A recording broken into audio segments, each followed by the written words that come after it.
My beloved child, there's something I need you to hear before another day passes.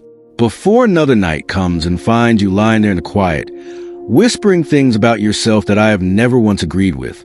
I know what you call yourself when no one is listening. I know what happens in those private moments between you and your own thoughts. When the room is dark and the world has gone quiet and there is nothing left to distract you from the voice inside your own mind. That voice that has been speaking to you for years. That voice that has slowly, quietly, persistently told you who you are. Broken, too far gone, not enough, forgotten, disqualified, damaged beyond what anyone could want or use.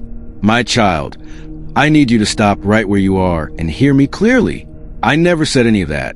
Not one word of it came from me. Not one syllable. Not one whisper. I have never looked at you and thought what that voice tells you I think. I have never reviewed your life and arrived at the conclusions you have made about yourself. I have never used those words to describe you. Not in your darkest season. Not in your worst moment. Not after your deepest failure. Not ever. And yet you have been living inside those words as though I wrote them myself. You have been carrying a name I never gave you. And today I am asking you to put it down. Not because you have finally become worthy. Not because you have cleaned yourself up enough. Not because you have prayed enough or fasted enough or performed enough to earn a different label. But because the name you have been wearing was never yours to carry in the first place. It was placed on you by pain. By people who were themselves in pain. By seasons that felt like evidence of your worthlessness, but were never meant to define you. By an enemy who knows that if he can control what you answer to, he can control where you go. And you have been answering to the wrong name for far too long. Stay with me, because what I am about to say to you is going to change something in the way you see yourself. And I need you to hear all of it, every single word, because I did not bring you to this moment for you to turn away before I finish. Before we go any further, I want to pause here and ask you something. If Legacy Lantern has ever placed a word in front of you at the exact moment your soul needed it, please subscribe to this channel right now. Hit the subscribe button and turn on the notification bell. When you subscribe, you are not just supporting a channel. You are telling the algorithm to carry this word to someone else who is lying in the dark tonight, calling themselves names that God never spoke. Your one click could be the reason another heart hears what you are hearing right now. Subscribe now. God bless you more as you bless others. Now let us continue. My child, I want to take you back to a moment you may have forgotten. Not a moment in your history. A moment before your history even began. Before you were formed in your mother's womb, I knew you. Before your name was written in any record on this earth, your name was already written in mine. Before any human being looked at you and formed an opinion, I had already looked at you and made my declaration. And my declaration was not what that voice in the dark has been telling you. Jeremiah 1 verse 5. Before I formed you in the womb, I knew you. Before you were born, I set you apart. Set apart. That was my first word about you. Not broken, not damaged, not too much or too little. Set apart. Chosen before you had done anything right or anything wrong. Chosen before you had succeeded or failed. Chosen before you had earned it or lost the right to it. That was my original declaration over your life. And here is what I need you to understand. I have never revised it. The enemy wants you to believe that what happened after that original declaration somehow canceled it, that your failures rewrote it, that the years of struggle crossed it out, that the relationships that broke you proved it was never true. But my child, I'm not a God who writes in pencil. What I declare. And what I set apart, I keep set apart, even when that person cannot see it about themselves. Even when that person is lying in the dark, calling themselves the opposite of everything I said. Now I need to speak to something specific. I see the way you rehearse your failures in your mind. You replay them. You study them. You turn them over and over in the quiet hours, looking at them from every angle, as though examining them closely enough will finally explain why you are the way you are, why things went the way they went, why you are here instead of there, why they left, why it did not work, why you're still waiting. And from all that examination, you have drawn conclusions. The conclusion that you are fundamentally flawed in a way that cannot be fixed. The conclusion that something is essentially wrong with you that makes good things impossible to keep. The conclusion that other people receive because they are different from you in some core way that you simply do not possess. My child, you have been studying the wrong evidence. You have been using your history as a mirror, and that mirror is broken. A broken mirror does not show you what is true. It shows you a distorted version of what is true. And every day you look into that broken mirror and believe what you see, you move further from the reality of who you actually are. I am holding a different mirror. In my mirror, you are not what your worst season produced. You are not what your most painful relationship said about you. You are not the sum of every door that closed or every prayer that seemed to go unanswered. In my mirror, I see what I made. I see what I set apart. I see what I have been patiently, carefully, lovingly building through every single season, including the ones that felt like nothing but loss. And what I see is not what that voice in the dark has been telling you. Let me tell you about a man named Gideon. When my angel found Gideon, he was hiding, threshing wheat in a wine press, out of sight, out of reach, doing what needed to be done in secret, because the world outside felt too dangerous and too overwhelming. He was afraid. He was small in his own eyes. He was from the weakest clan, and he was the least in his father's house. Those were his own words about himself. And do you know what my angel called him? Mighty warrior. Judges 6 verse 12. The Lord is with you, mighty warrior. Gideon looked up confused and said, if the Lord is with us, why has all this happened to us? He questioned the greeting because it did not match the name he had given himself. Hiding man, smallest one, weakest clan, least in the family. Those were the names Gideon was wearing. And my messenger walked up to him and called him something completely different. My child, do you see what I am showing you? I called Gideon by what he was in my sight before he had done a single thing to become it in his own sight. I called him mighty before he felt mighty. I called him a warrior before he had fought any battle. I called him by his destiny, not by his current condition. And then I walked with him until what I called him became what he lived. That is exactly what I am doing with you. I have been calling you by a name you have not yet been able to hear clearly, because the other voice has been louder, but I have been saying it every day.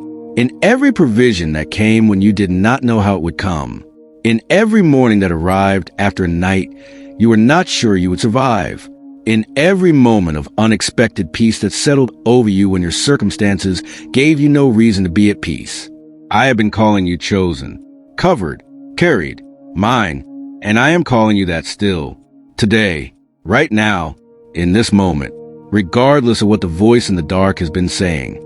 Now I want to speak to the names that were put on you by other people, because some of what you believe about yourself did not start with your own thoughts.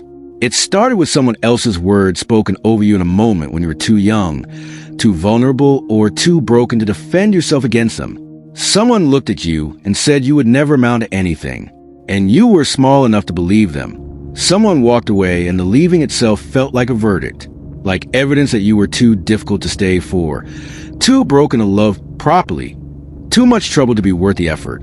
Someone compared you to others and found you lacking, and you took that comparison and made it a permanent conclusion about your value. Someone who was supposed to cover you exposed you instead, and in that exposure something in you decided that what was seen was shameful and that the shame belonged to you rather than to the one who caused it. My child, I watched all that happen. I was there for every word, every departure, every comparison, every exposure. And I want you to hear me say this as clearly as I have ever said anything to you. None of those people were speaking for me. Not one of them had the authority to write a final word over your life. Not one of them saw you with my eyes. Not one of them knew what I placed inside you before they ever met you. They spoke from their own pain, their own limitations, their own inability to see beyond the surface of what was in front of them. And you took their limited, pain-filtered, human words and placed them above mine. You let what they said drown out what I said. Isaiah 43 verse 1. Fear not, for I have redeemed you. I have called you by name. You are mine. I called you by name. Not them, me. And the name I called you is mine, belonging to me, held by me, known by me, covered by me. That is your name. Not what they said in the moment they were too wounded to see clearly. Not what the leaving implied. Not what the comparison measured. Not what the exposure revealed. Mine. You are mine. That is who you are. I need to speak now about the darkness itself, because I know that for many of you listening to this, the dark is not just a metaphor. It is a real place you go to, a real season you live in, where the weight of everything you are carrying presses down so heavily that you cannot always find the words to describe it to another person, where the future feels uncertain and the past feels like a long list of evidence against you, and the present feels like something to simply survive rather than something to inhabit. I know that place. I know it not from a distance, but from presence, because I have been in that dark with you every single time you have entered it, not watching from far away, not taking note of it to use against you later, present with you in it. Psalm 139 verse 11 and 12. If I say, surely the darkness will hide me and the light become night around me, even the darkness will not be dark to you. The night will shine like the day, for darkness is as light to you. My child, your darkness has never been dark to me. The place where you feel most hidden from everyone, most alone, most exposed to your own worst thoughts about yourself, is a place where my vision is completely unaffected. I see you just as clearly in your darkest moment as I see you in your brightest one. And what I see in both is the same. Someone I chose, someone I love, someone I have not and will not give up on. The darkness did not change what I see when I look at you. Your worst night did not revise my opinion of you. The things you did in the dark that you are most ashamed of did not make me look away. They made me move closer. Because I am not the God who abandons his children when they are most in need of rescue. I am the God who goes into the dark places to find what is lost and bring it home. Luke 15 verse 4. Does he not leave the 99 in the open country and go after the lost sheep until he finds it? Until he finds it. Not until he gets tired of looking. Not until the sheep has been gone too long to be worth finding. Until he finds it. That is the kind of God I am. And you are the one I am still looking for, even in your darkest hiding place. Even in the moments you are most convinced that you have gone too far for finding. I am still looking. I am still calling.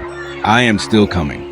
Now I want to address something that I know is sitting in your heart right now, even as you hear this. The quiet question underneath all the other questions. God, if all this is true, why do I still feel this way? My child, feelings are not always the most reliable map to truth. Feelings are real. I do not dismiss them. I do not tell you pretend they do not exist or to perform a happiness you do not genuinely feel. Your feelings matter to me, and I hold every one of them with care. But feelings are also deeply influenced by what you've been told, what you have experienced, what you have rehearsed in your own mind over years, and sometimes decades of repetition. When a lie has been repeated long enough, it begins to feel like truth. Not because it is truth, but because repetition creates familiarity, and familiarity creates the sensation of certainty. You have been repeating the wrong names for yourself for a very long time, and so they feel true. They feel accurate. They feel like honest self-assessment rather than what they actually are, which is an agreement with the enemy's version of your story. Romans 12 verse 2. Do not conform to the pattern of this world, but be transformed by the renewing of your mind. Renewing of your mind. That word renewing in the original Greek is anakinosis. It means a complete renovation, not a surface adjustment, not a slight improvement. A renovation from the inside. The replacing of what has been there with something entirely new. That is what I am doing in you right now in this moment as you hear these words. I am not asking you to simply think more positively. I am not offering you a motivational technique. I am offering you a renovation. The tearing out the old framework of names you've been living inside, and the rebuilding of a new one made from what I actually said about you. And that renovation begins with one decision. The decision to believe what I say about you more than you believe what the dark voice says. Not because it feels true yet, but because I am true. And when you choose to anchor yourself to what I say rather than to what you feel, the feelings will eventually follow the truth rather than the lie. Let me tell you about something that happens in the natural world that I designed specifically to speak to your spirit. When a caterpillar enters its cocoon, it does not emerge slowly and gradually with incremental changes that you can observe day by day. something far more radical happens inside that cocoon. The caterpillar actually dissolves. Completely, the structure becomes liquid, unrecognizable, without form. And in that dissolved, formless, dark interior state, something entirely new is assembled. But from the outside, the cocoon looks still, silent, inactive. Nothing appears to be happening. My child, that is what your hidden season has been. What looked from the outside like stillness, like nothing happening, like being left behind, while everything moved forward for everyone else, was from the inside a dissolution and a reformation, a taking apart of the old structure, and a building of something that the old form could never have contained. You were not being forgotten in the cocoon. You were being formed, and the wings that are being built in you right now are not wings that the person you were before that season could have carried. They require the person you are becoming, the one being built in the silence, the one being shaped in the dark, the one who is learning even now in this moment to hear a different name spoken over them. You are not a broken version of who you used to be. You are an emerging version of who you were always meant to be. I want to speak directly now to the relationship losses, because I know that some of the names you call yourself in the dark come directly from the people who left, from the relationships that ended in ways you did not choose and did not want, from the departures that felt like verdicts. And I need to tell you something about those departures that will change the way you carry them. Some of those people left not because you were too broken to be loved. Some of them left because the person you are becoming cannot be contained in the life you were living when they were in it. What felt like rejection was, in some cases, redirection. What felt like loss was, in some cases, a necessary clearing of space for what is coming.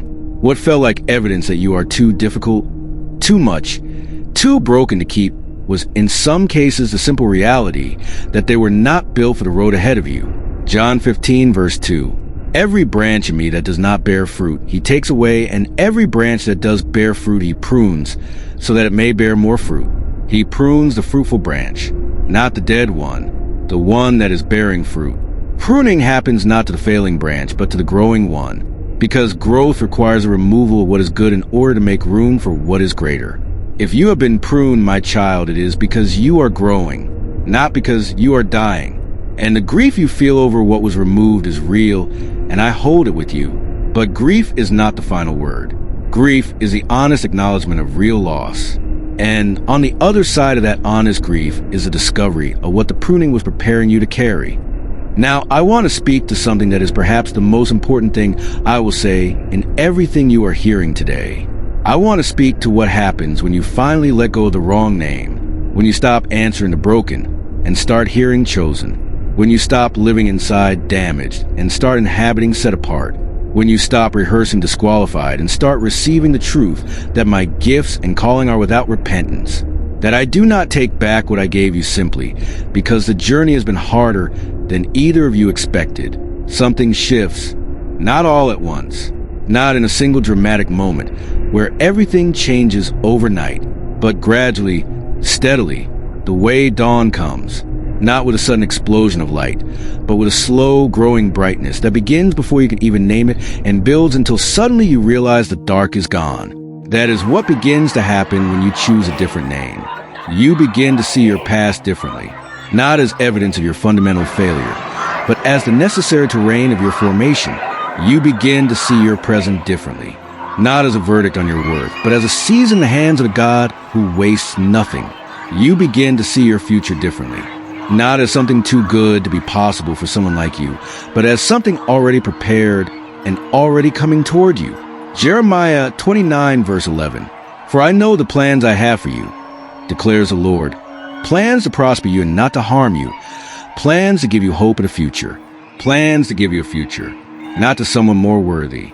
Not to someone who did not have your history. To you, with your history, through your history. Despite everything the voice in the dark has been saying, I still have a plan, and that plan has not been canceled by anything you have done or anything that has been done to you.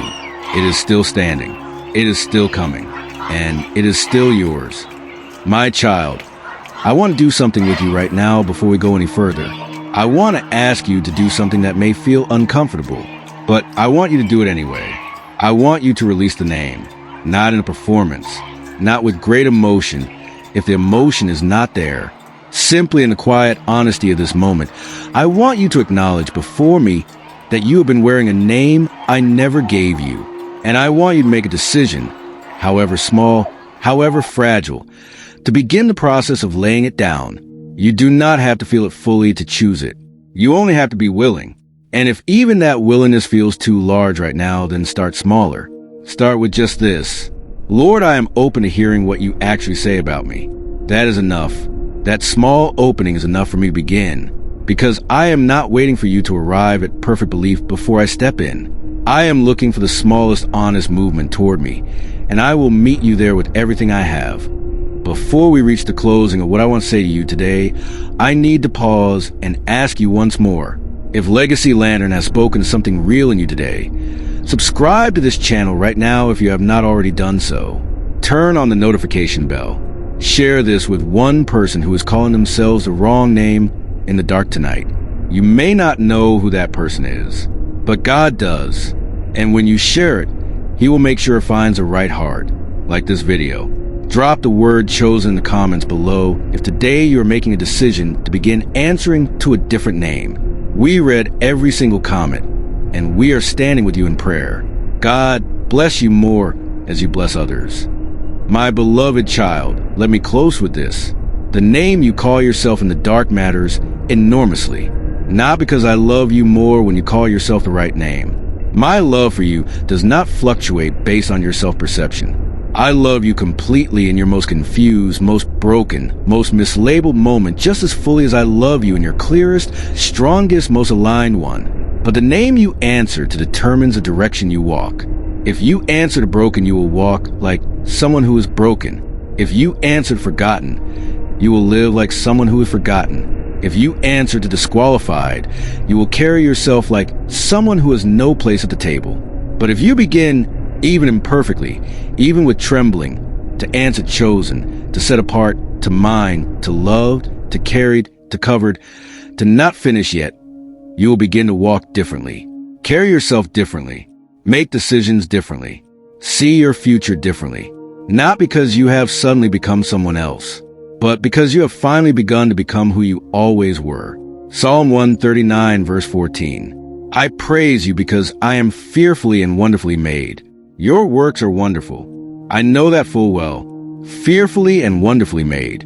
That is the original verdict.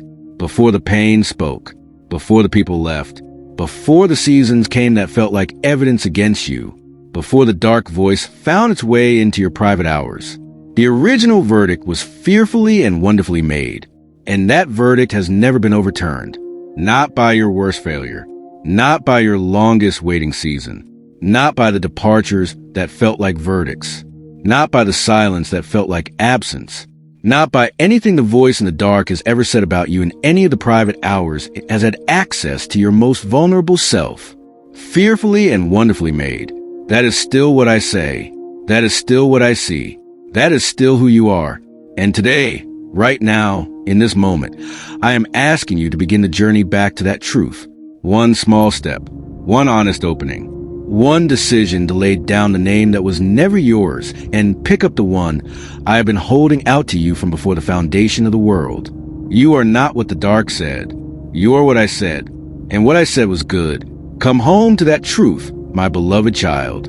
I am waiting for you here, and I have never once stopped.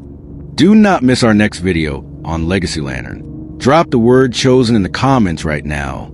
Share this with one person who needs to hear it tonight. Like this video so the algorithm carries this word to hearts they're still lying in the dark believing the wrong name. And subscribe to Legacy Lantern if you have not already done so.